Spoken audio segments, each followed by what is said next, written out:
Bismillahirrahmanirrahim. Assalamualaikum warahmatullahi wabarakatuh. Video kali ini saya ingin membahas bagaimana awal mula Islam itu bisa ada di dunia ini. Mengingat di dunia ini agama Islam termasuk agama yang besar. Maksudnya adalah banyak pengikut di dunia ini yang memeluk agama Islam. Di Indonesia sendiri terdapat 87% penduduknya memeluk agama Islam. Lalu bagaimana awal mula agama Islam ini muncul? Kata Islam berasal dari bahasa Arab yang artinya adalah berserah diri, selamat, sejahtera, dan artinya juga kedamaian. Di dalam agama Islam, umat muslim yang memeluk agama Islam meyakini bahwasanya Tuhan hanya ada satu. Dan hanya Tuhan inilah yang layak untuk disembah, yaitu Allah Subhanahu wa Ta'ala. Selain itu mereka atau kita sebagai umat Islam juga mempercayai bahwasanya Rasulullah SAW, Muhammad bin Abdullah, adalah Rasul yang diutus oleh Allah Subhanahu wa Ta'ala untuk menyampaikan risalah agama Islam ini. Umat Islam juga meyakini kitab yang diturunkan oleh Allah Subhanahu wa Ta'ala melalui malaikat Jibril disampaikan kepada Rasulullah SAW dan kemudian disebarkan ke seluruh masyarakat luas, disebarkan ke seluruh dunia ini yang disebut dengan Al-Quranul Karim. Selain Al-Quranul Karim, umat muslim juga meyakini kitab-kitab yang sudah diturunkan oleh Allah sebelumnya seperti Injil, Zabur, Taurat. Tetapi banyak manusia yang masih salah paham. Mereka mengira bahwasanya Islam itu baru muncul ketika lahirnya Nabi Muhammad, dijadikannya sebagai Nabi dan Rasul oleh Allah Subhanahu wa Ta'ala. Padahal tidak. Agama Islam ini sudah ada bahkan saat Nabi Adam alaihissalam baru saja diturunkan oleh Allah Subhanahu wa Ta'ala dari surga ke dunia. Nah, inilah yang ingin saya jelaskan di video ini. Bagaimana runtutan? Apakah ada bukti-bukti bahwasanya agama Islam ini sudah ada? Memang sudah ada sejak zamannya Nabi Adam, sejak zamannya Nabi Nuh, sejak zamannya Nabi Ibrahim yang disebut sebagai bapaknya para nabi. Saya akan kutip langsung di dalam Al-Quranul Karim, di mana Al-Quran adalah firman Allah Subhanahu wa Ta'ala yang tidak mungkin salah dan tidak ada keraguan di dalamnya. La raiba fih. Baik, begini penjelasannya. Saya akan mulai dulu dari bapaknya para nabi, yaitu Nabi Ibrahim alaihissalam. Allah Subhanahu wa Ta'ala berfirman kepada Nabi Ibrahim alaihissalam yang diabadikan di dalam Al-Quran surat Al-Baqarah. "Idh qala lahu rabbuhu aslim, qala aslamtu li rabbil alamin." Idh qala lahu rabbuhu, ketika Tuhannya berkata kepadanya, kepada Nabi Muhammad, aslim, berislamlah atau berserah dirilah. Qala aslamtu li rabbil alamin. Kemudian Nabi Ibrahim menjawab, aku berislam atau aku berserah diri kepada Rabbul Alamin, yaitu kepada Allah Subhanahu wa Ta'ala. Di sini juga menjelaskan bahwasanya Nabi Ibrahim itu menuhankan Allah, bertauhid kepada Allah Subhanahu wa Ta'ala, sama seperti ajaran Nabi Muhammad SAW yang menyuruh kita untuk hanya menyembah satu sesembahan dan mengakui bahwasanya hanya ada satu Tuhan, yaitu Allah Subhanahu wa Ta'ala. Begitu pula Nabi Nuh alaihissalam. Nabi Nuh ini adalah satu nabi sekaligus Rasul pertama yang diutus oleh Allah Subhanahu wa Ta'ala. Bukan Nabi Adam ya, Rasul itu. Nabi Adam hanyalah seorang nabi. Karena nabi dan Rasul itu berbeda. Rasul diberikan oleh Allah Subhanahu wa Ta'ala wahyu dan sebuah risalah syariat baru yang harus didakwahkan kepada umatnya. Sedangkan nabi tugasnya lebih mudah daripada Rasul, tidak perlu mendakwahkan ajarannya kepada masyarakat.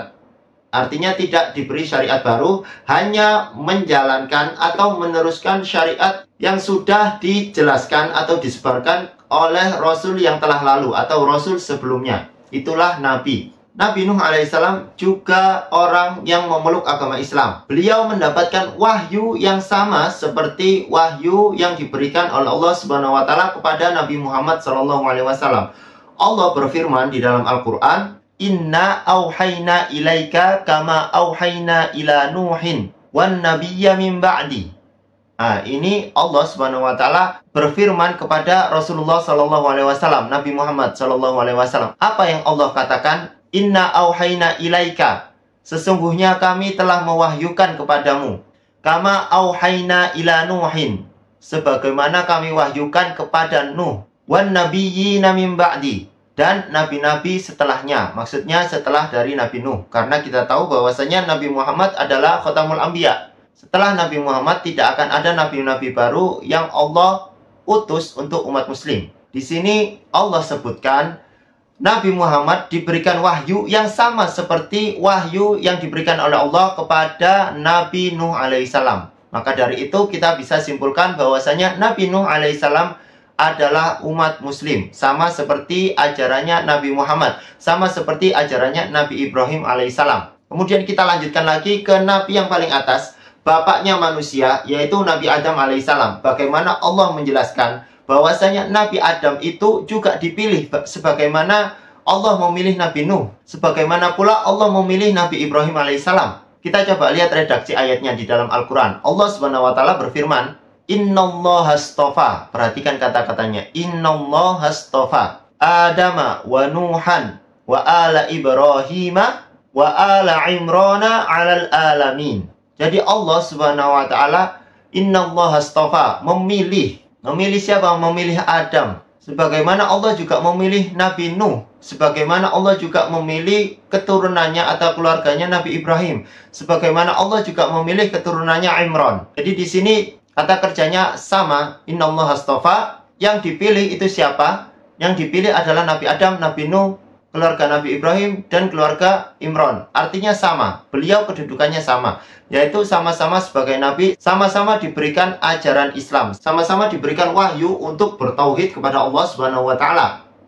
Maka dari itulah kita sampaikan, kita simpulkan bahwasanya Nabi Muhammad itu membawa risalah Islam sama dengan apa yang dibawa oleh nabi-nabi sebelumnya. Bukan berarti Nabi Muhammad adalah pendiri Islam. Sebelum Nabi Muhammad, Islam itu sudah ada. Tetapi perbedaan Nabi Muhammad dengan nabi-nabi sebelumnya atau rasul-rasul sebelumnya, Nabi Muhammad SAW itu diutus oleh Allah Subhanahu wa Ta'ala untuk mendakwahkan agama Islam ini kepada seluruh alam, seluruh dunia. Berbeda dengan rasul-rasul sebelumnya.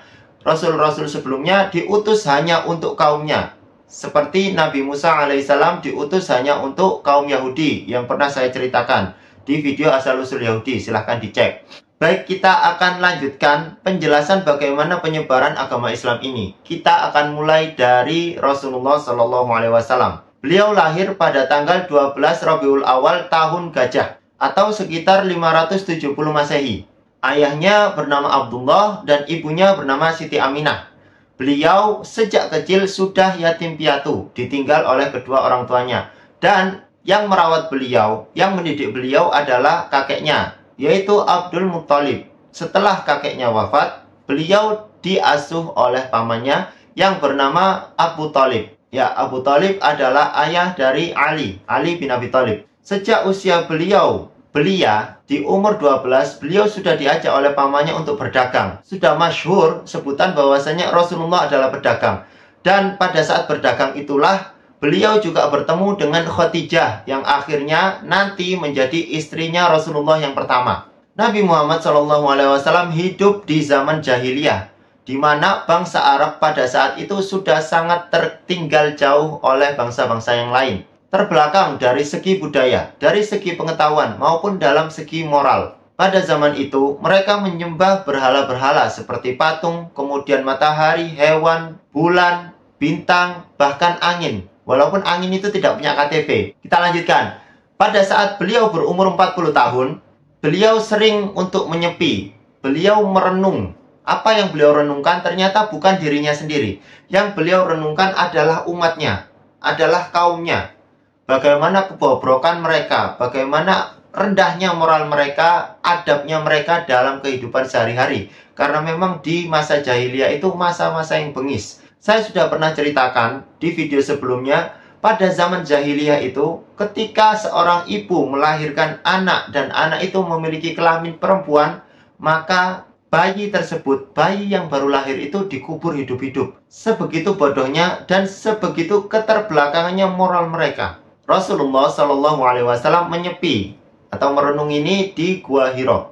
Dan pada saat menyepi itu, pada saat beliau merenung itu, diutuslah oleh Allah Subhanahu wa taala malaikat Jibril untuk menyampaikan wahyu yang pertama kepada Rasulullah SAW, kepada Muhammad ini. Dulu belum menjadi nabi, jadi Muhammad. Setelah diwahyukan oleh Allah Subhanahu wa taala wahyu yang pertama, barulah beliau disebut sebagai nabi dan juga rasul. Apa wahyu yang pertama yang disampaikan oleh malaikat Jibril? Iqra, artinya adalah bacalah. Tetapi apa yang dijawab oleh Rasulullah SAW? Ma ana biqari, aku tidak bisa membaca. Jibril kemudian mengulangi, Iqra, ma ana biqari, Iqra, ma ana biqari. Sampai 3 kali, kemudian Jibril alaihissalam memeluk Nabi Muhammad sampai-sampai tubuhnya bergetar. Dan Jibril pun akhirnya mendiktekan apa wahyu yang pertama yang diberikan oleh Allah Subhanahu wa taala kepada Nabi Muhammad, yaitu di surat Al-Alaq ayat 1-5. Iqra bismi rabbikal ladzi khalaq, khalaqal insana min 'alaq, Iqra wa rabbukal akram, alladzi 'allama bil qalam, 'allamal insana ma lam ya'lam.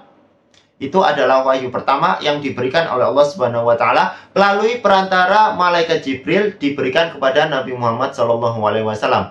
Pada saat itulah disahkannya, dinaubatkannya Muhammad bin Abdullah sebagai nabi dan rasulnya Allah Subhanahu wa taala. Setelah kejadian itu, Nabi Muhammad mulai menyebarkan agama Islam, diiringi turunnya Al-Qur'an setahap demi setahap yang disampaikan oleh Jibril dari Allah Subhanahu wa taala. Awalnya, dakwah Islam ini dilakukan oleh Nabi Muhammad secara tertutup. Artinya, hanya didakwakan kepada orang-orang terdekatnya saja. Karena wajar pada saat itu, bangsa Arab, terutama kaum Quraisy, kaumnya Nabi Muhammad sendiri itu sangat menentang apa yang diajarkan oleh Nabi Muhammad. Bagaimana Nabi Muhammad menyebarkan, kita harus menyembah hanya kepada satu Tuhan. Sedangkan kita memiliki berhala-berhala atau Tuhan-Tuhan yang banyak. Yang terkenal adalah Lata, Uzza, dan Manat. Itu adalah Tuhan-Tuhan besar mereka, selain Tuhan-Tuhan yang lain. Nah, bagaimana bisa Muhammad ini hanya menyeru kepada satu Tuhan? Tuhan yang lain mau dikemanakan?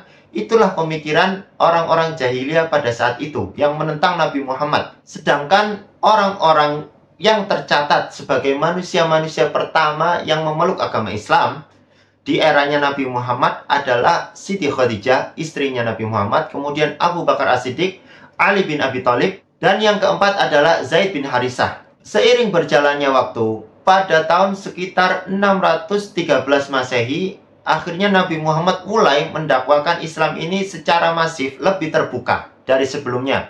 Tentu tantangannya sendiri berasal dari kaumnya, kaum Quraisy dan penduduk Mekah pada saat itu. Karena mereka menganggap Islam ini jika terus berkembang akan menghancurkan keyakinan kita dan kekuasaan kaum Quraisy. Jadi di situ ternyata ada kepentingan politik bagaimana Islam itu agar tidak tersebar, agar kekuasaan mereka tidak runtuh. Karena ketika orang-orang berislam, pastilah mereka mematuhi pemimpin yang satu, yaitu Muhammad. Bagaimana keadaan pembesar-pembesar kita jika mereka akhirnya berpaling dari kita dan hanya tunduk dan hanya mau patuh kepada Muhammad saja. Jadi kita agak cepat sedikit, kita singkat-singkat ceritanya. Pada tahun ke-11 setelah kenabian, di situ terdapat sejarah yang menyedihkan. Bahkan pada tahun itu disebut tahun kesedihan. Kenapa disebut tahun kesedihan? Karena Rasulullah ditinggal oleh 2 orang yang disayanginya. Yang pertama adalah pamannya, Abu Thalib, yang sudah mengasuh beliau dari kecil. Dan sedihnya lagi, beliau meninggal atau wafat dalam keadaan kafir, yaitu belum memeluk agama Islam. Kemudian yang kedua, wafatnya istri beliau yang tercinta, Siti Khadijah. Setelah peristiwa itulah akhirnya Allah Subhanahu wa taala mengutus Jibril alaihissalam untuk mengajak Nabi Muhammad melakukan perjalanan spiritual yang disebut dengan Isra Mi'raj. Apa itu Isra Mi'raj? Isra adalah perjalanannya Nabi Muhammad dari Masjidil Haram ke Masjidil Aqsa. Itu adalah Isra. Sedangkan Mi'raj adalah perjalanan Nabi Muhammad dari Masjidil Aqsa ke langit ketujuh, yaitu ke Sidratul Muntaha. Apa yang dilakukan beliau di Sidratul Muntaha? Beliau bertemu langsung dengan Allah Subhanahu wa taala dan di saat itu Allah mewahyukan atau memberikan perintah, yang perintah itu harus dilaksanakan oleh kaum muslimin, bahkan kaum muslimin pada saat ini, yaitu perintah untuk mendirikan sholat. Pada awalnya sholat yang diberikan oleh Allah adalah 50 kali dalam sehari. Kemudian Nabi Muhammad turun dan bertemu Nabi Musa, masih di langit itu ya, tapi jauh di bawah Sidratil Muntaha. Beliau bertemu Nabi Musa dan Nabi Musa memberikan pendapat kepada Nabi Muhammad SAW bahwasanya sholat yang diberikan oleh Allah kepadamu 50 kali dalam sehari itu tidak akan mampu dilakukan oleh umatmu. Akhirnya Nabi Muhammad kembali lagi ke atas untuk meminta keringanan kepada Allah sampai berkali-kali, dan akhirnya diputuskanlah bahwasanya sholat yang diwajibkan, sholat fardu, diwajibkan Allah kepada umat muslim adalah 5 kali dalam sehari. Setelah itu turunlah Nabi Muhammad dan disebarkanlah apa yang diperintahkan oleh Allah Subhanahu wa Ta'ala, yaitu umat muslim harus mendirikan sholat sebanyak 5 kali dalam 5 waktu di dalam 1 hari. Kita lompat lagi, setelah 13 tahun Rasulullah SAW berdakwah di Mekah, di kotanya beliau akhirnya melakukan hijrah beliau ke Yathrib, yaitu kota yang saat ini kita sebut sebagai kota Madinah. Dan ternyata di kota Madinah itu penyebaran Islam lebih luas dikarenakan keterbukaan dan keramahan penduduk Madinah. Sedangkan di Mekah, dakwahnya beliau itu sangat sulit, bahkan ditentang oleh kaum-kaum yang di sana, terutama kaum Quraisy. Sampai-sampai beliau terpaksa terlibat dalam berbagai peperangan. Baik, singkat ceritanya, agama Islam sudah mulai menguat, dan gongnya adalah pada tahun 630 Masehi, yaitu terjadinya Fathul Mekah. Nabi Muhammad berhasil memerdekakan Mekah dari kaum Quraisy. Dan kejadian ini pula diceritakan dan diabadikan di dalam Al-Quran di surat An-Nasr. Idza jaa nasrullahi wal fath wa ra'aitan nasa yadkhuluna fi dinillahi afwaja. Jadi pada saat itu manusia-manusia berbondong-bondong untuk masuk agama Islam setelah kejadian Fathul Mekah. Dan pada saat itu pula Rasulullah SAW membersihkan Ka'bah dari segala berhala. Semua berhala dihancurkan di sana. Bahkan pada zaman itu di dalam Ka'bah terdapat berhala-berhala yang disebut Tuhan-Tuhan mereka. Itu juga dibersihkan, dihancurkan oleh Rasulullah SAW. Setelah kejadian itu, selang beberapa waktu, Rasulullah SAW akhirnya wafat, yaitu pada tahun 632 Masehi. Di usia beliau yang 63 tahun. Setelah wafatnya beliau, digantikanlah beliau bukan oleh Nabi, tetapi manusia-manusia biasa. Tetapi manusia ini adalah manusia-manusia pilihan, manusia-manusia terbaik setelah Nabi Muhammad SAW, yang sudah dikenal di dalam agama Islam, yaitu Khulafaur Rasyidin.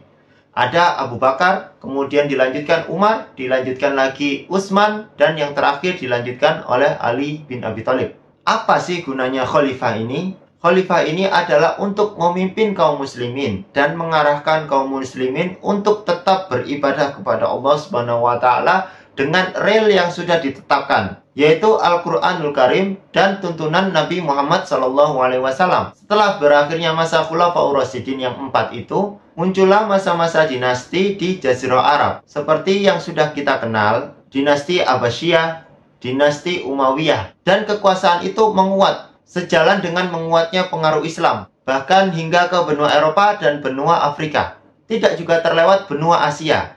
Jadi Nusantara ini juga tersentuh oleh penyebaran agama Islam. Saya akan coba menjelaskan di video selanjutnya bagaimana awal mula agama Islam ini masuk ke Nusantara, masuk ke Indonesia ini. Dan cukup sekian video kali ini, semoga bisa mengambil manfaat. Wassalamualaikum warahmatullahi wabarakatuh.